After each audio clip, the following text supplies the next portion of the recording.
Hello नमस्कार। फेरि पनि स्वागत छ तपाईहरुलाई मेरो युट्युब च्यानलमा। म RG registered paramedics general medicine.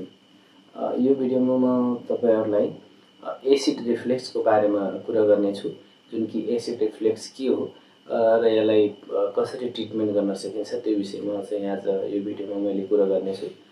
Acid reflex normally यसलाई एकदमै साधारण भाषामा बुझ्दा जुन हाम्रो स्टोमकमा रहेको स्टोन एसिड हुन्छ त्यसको क्वान्टिटी एकदमै बढेर हाम्रो चाहिँ एकदमै हाइली एसिड सिक्रेसन भएर चाहिँ इसोफेगलको जुन वाल हुन्छ त्यो कमजोर भएर चाहिँ त्यसरी एसिड हाम्रो खानाको नलीमा आउनुलाई चाहिँ हामीले एसिड रिफ्लेक्स भन्छौँ र यो एकदमै स्ट्रङ टाइपको एसिड हो।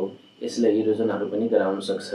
सो एसिड रिफ्लेक्सको किन हुन्छ र यसले कसरी ट्रिटमेन्ट गर्न सकिन्छ त्यसको बारेमा कुरा गर्नुपर्दा यसले चाहिँ हाम्रो 3 फ्याक्टर अनुसार कुरा गर्ने गर्छौँ। यसमा 3 फ्याक्टरले विशेष हामीले त्यसरी चाहिँ ट्रिट गर्यो भने यो पर्मानेन्टली क्योर गर्न सकिन्छ। जुन फर्स्टमा छ तपाईको लाइफस्टाइल मोडिफिकेसन र सेकेन्डमा डाइट छ र थर्डमा मेडिकेसन छ। डाइटको बारेमा मेरो एउटा छुट्टै भिडियो छ, त्यहाँ चाहिँ एकदमै डिटेलमा मैले के खाने, यसमा ग्यास्ट्राइटिसको कुरामा अथवा एसिड रिफ्लेक्सको कुरामा के खाने के नखाने त्यसको बारेमा भिडियो बनाइसकेको छु। त्यहाँ गएर डिस्क्रिप्सनमा लिंक होला, हेर्नु होला। आज चाहिँ मैले लाइफस्टाइल मोडिफिकेसनमा हामीले के गर्न सक्छौं र साथसाथै हामीले मेडिकेसनबाट चाहिँ यसलाई कसरी ट्रिट गर्छौं त्यसको बारेमा चाहिँ यो भिडियोमा चर्चा गर्नेछु। लाइफस्टाइल मोडिफिकेसनको कुरा गर्नुपर्दा हामीले सर्वप्रथम त खाना खाइसकेपछि खाना खाने बित्तिकै सुत्नु हुँदैन एउटा कुरा, र खाना हामीले टाइममा खानुपर्छ। पेटभरि खानु हुँदैन, एकदमै चपाएर खानुपर्छ, धेरै पटक चपाएर खानुपर्छ ताकि हाम्रो मुखमा भएको सलाइभा जुन छ, जुन कि डाइजेसनमा हेल्प गर्छ, त्योसँग खाना एकदम राम्रोसँग मिक्स भएर हाम्रो स्टोमकमा जाओस्, पेटमा जाओस् र डाइजेसनमा हेल्प होस्। त्यसको साथसाथै जति पटक पनि खाना खान्छौँ हामी एकदमै बिस्तारै खाना खानु पर्यो, नातेर खाना खानु पर्यो, राम्रोसँग चपाएर खानु पर्यो। र यसको साथसाथै हामी आफ्नो लाइफस्टाइलमा चाहिँ एक्सरसाइजलाई एड गर्न सक्छौँ। यदि हामी ओभरवेट छौँ, ओबेस छौँ भने एक्सरसाइजलाई एड गरेर हामी चाहिँ वेट लुजहरू गर्न सक्छौँ। र एउटा कुरा ध्यान दिनुपर्ने कुरा के छ भनेपछि एक्सरसाइज हामी खाना खाने बित्तिकै अथवा खाना खाइसकेपछि थोरै टाइमपछि चाहिँ हामी एक्सरसाइज सुरु गर्नु हुँदैन।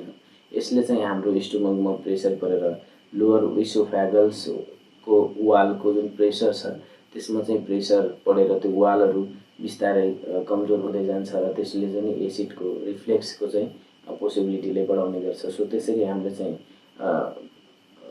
एक्सरसाइज खाना बित्तिकै चाहिँ गर्न मिल्दैन र हामीले नर्मल वाकिङ चाहिँ गर्न पाउँछौँ, वाकिङ गर्न सकिन्छ, त्यसले चाहिँ केही पनि फरक पर्दैन। र यसको साथसाथै हामी स्मोकिङको यदि लाइफस्टाइलमा हाम्रो स्मोकिङ छ भने स्मोकिङ सेवन गर्छौँ भने त्यसलाई चाहिँ घटाउनु पर्यो। अल्कोहल पनि हामीले कम गर्नु पर्यो, त्यसले चाहिँ एसिडको एकदमै सिक्रेसन हाई हुन्छ र एसिड रिफ्लेक्सको पोसिबिलिटीलाई बढाउने गर्छ। हामीले एकदमै पोजिसन मिलाएर चाहिँ बस्नु पर्यो। खाना खाइसकेपछि इन्क्लाइन पोजिसनमा बस्नु पर्यो ताकि जुन हाम्रो एसिडको सिक्रेसन माथि नआओस् अर्थात् हाम्रो इसोफेगलतिर नआओस्। त्यसले गर्दा हामीले पोजिसनमा ध्यान दिनुपर्छ। साथसाथै पोजिसनको साथसाथै र हामीले खाने र सुत्ने बानी चाहिँ एकदमै यसमा चाहिँ डिसिप्लिन मिलाउनु पर्छ। हामी खाना खाइसकेपछि त्यसको खाना खाने बित्तिकै चाहिँ सुत्नु हुँदैन। एटलिस्ट चाहिँ हामीले 2 देखि 3 घण्टाको ग्यापमा मात्र सुत्नु हुन्छ। र यसको साथसाथै हामीले कार्बोनेटेड ड्रिङ्कहरू सेवन गर्नु भएन, जसमा चाहिँ हाम्रो कोल्ड ड्रिङ्कहरू आउँछ, बियरहरू आउँछ। यसले चाहिँ एकदमै एसिडको रिफ्लेक्स रेटलाई चाहिँ बढाइदिन्छ, एसिड सिक्रेसनलाई बढाएर एसिडको रिफ्लेक्स रेटलाई बढाएको पाइन्छ। सो यसको सेवनमा हामी एकदमै कन्ट्रोल गर्नुपर्छ। र हामीले दैनिक रूपमा युज गर्ने चिया र कफी पनि यसमा एकदमै नेगेटिभ इम्प्याक्ट पारेको पाइन्छ। एसिडको रिलिज दरदेखि लिएर एसिड रिफ्लेक्समा एकदमै नेगेटिभ इम्प्याक्ट पारेको पाइन्छ। सो तपाईहरु यो भिडियो यदि हेर्दै हुनुहुन्छ भने चिया र कफीलाई पनि एकदमै कन्ट्रोल रूपमा, कन्ट्रोल मात्रामा मात्रै सेवन गर्नु होला भन्न चाहन्छु। र विशेष रूपमा आफ्नो पोजिसनलाई ध्यान दिनु होला। इन्क्लाइन पोजिसनमा बस्ने, खाना खाइसकेपछि इन्क्लाइन पोजिसनमा बसेर चाहिँ यसलाई मेन्टेन गर्न सकिन्छ। मैले डाइटको कुरा चाहिँ यो भिडियोमा खासै गरेन, तैपनि थोरै एड गर्न चाहन्छु। चिल्लो पिरो अमिलो जुन छ र यसको साथसाथै ओइली हाइली फ्याट कन्टेनिङ खानाहरू चाहिँ खानु भएन। र हामी यसको मेडिकली ट्रिटमेन्टको कुरा गर्नुपर्दा जुन हाम्रो स्टमकमा एकदमै हाई एमाउन्टमा सिक्रेसन भएको एसिड छ त्यसलाई चाहिँ हामीले एन्टी एसिडबाट न्युट्रलाइज गर्न सक्छौँ। जुन कि विभिन्न ट्रेड नेमहरू विभिन्न ब्रान्ड नेमहरूबाट एन्टी एसिड एभाइलेबल छ, एन्टी एसिडबाट ट्रिटमेन्ट गर्न सक्छौँ। र यो चाहिँ हाम्रो एकदमै पर्मानेन्ट सोलुसन होइन। एसिड रिफ्लेक्सलाई सन्चो गराउनलाई पर्मानेन्ट सोलुसन चाहिँ एन्टी एसिडले काम गर्दैन त्यसरी। सो पर्मानेन्ट सोलुसनको लागि हामीले जुन एसिड रिलिजिङ रेट छ त्यसलाई चाहिँ घटाउनुपर्छ, त्यसलाई स्टप गर्नुपर्छ। त्यसको लागि चाहिँ S2 रिसेप्टर ब्लकर्सहरू युज गर्न सक्छौँ, जुनमा कि रेनिटिडिन फेमिटिडिनहरू आउँछ।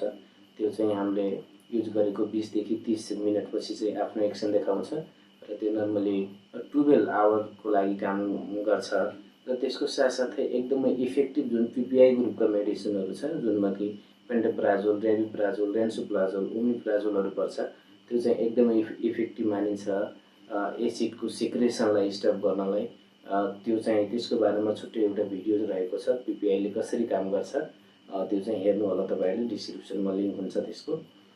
र मलाई लाग्छ एसिड रिफ्लेक्सको बारेमा तपाईँहरूले बुझ्नुभयो होला, यो खास के हो, कुन लाइफस्टाइलमा कुन लाइफस्टाइल मोडिफिकेसनमा हामीले ध्यान दियौँ भने यसलाई चाहिँ यसबाट छुटकारा पाउन सक्छौँ। त्यसको बारेमा तपाईँहरूले सम्पूर्ण बुझ्नुभयो होला भन्ने आशाका साथ तपाईँ यदि च्यानलमा नयाँ हुनुहुन्छ भने च्यानललाई प्लिज सब्सक्राइब गर्नुहोला। धन्यवाद।